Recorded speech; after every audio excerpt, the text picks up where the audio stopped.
Our viewers are seeing some new street scenes that we've just received. We're going to play them now. New street scenes, some of the aftermath in the immediate hours after that initial attack. We're seeing some military, some sort of a military vehicle. It looks like a civilian vehicle, but it's filled. It's a truck filled with military personnel. They seem to have some sort of machine gun mounted up on it, driving down the streets. So that is what you're seeing while you're talking, Reem. I'm curious to know what is on Iraqi television at this point. We saw the speech by Saddam Hussein, which was a taped speech, I believe, not a live speech. Is there still a television broadcast going on there now, and if so, or what are they showing? There is definitely television broadcast going on, Anderson. Definitely the speech by President Saddam Hussein was not a live speech, it was pre-taped. We've been seeing all morning, and it's been the same pretty much on the radio. There have been songs chanted in praise of President Saddam Hussein. There's file video of President Saddam Hussein in various areas, visiting different areas of the country, the tribal areas, the Kurds, taking hands with local leaders, embracing local people.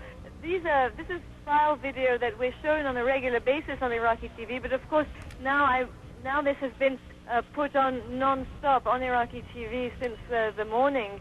The same goes for the Iraqi radio. We've been hearing non-stop chants and praise of President Saddam Hussein, often interrupted by a commentator reminding everyone that this is Iraqi radio broadcast from Baghdad, and also regularly interrupted by the voice of a commentator calling on the Iraqi people to maintain their faith and telling them that they will be victorious in the face of the foreign aggression, as they put it. Anderson? All right, Reem Brahimi live in Baghdad. Stay safe. Heidi? All right, we are going to head over to Wolf Blitzer now, who is in Kuwait. And Wolf, we were just looking at some pictures, I'm not sure if you could see them or not, of the street scenes after the missiles hit. Wondering what you're seeing there on the streets where you are.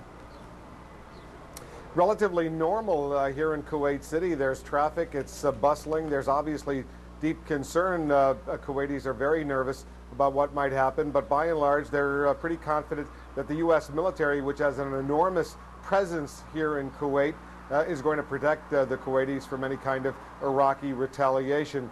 There are significant numbers of U.S. troops up in the northern part of Iraq. They're massing. They're getting ready to move into southern Iraq, the northern part of Kuwait. They're getting ready to move into the southern part of Iraq when the order is given. Remember, the initial battle plan that was envisaged would be a day or two of massive airstrikes. Those massive airstrikes have not yet begun.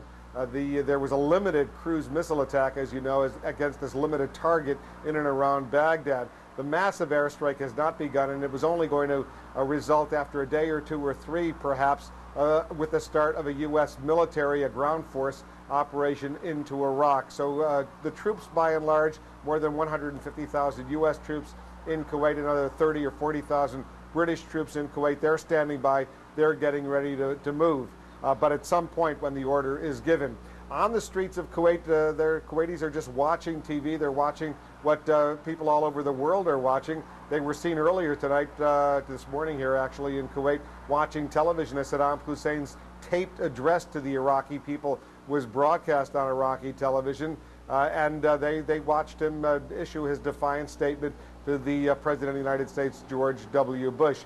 Very significantly, that was a taped address, even though he did mention March 20th, 2003. Still unclear whether that address was taped before or after the cruise missile strike. That's something that intelligence officials in the United States and around the world are going to be studying very carefully to determine whether or not Saddam Hussein is in fact alive. Heidi?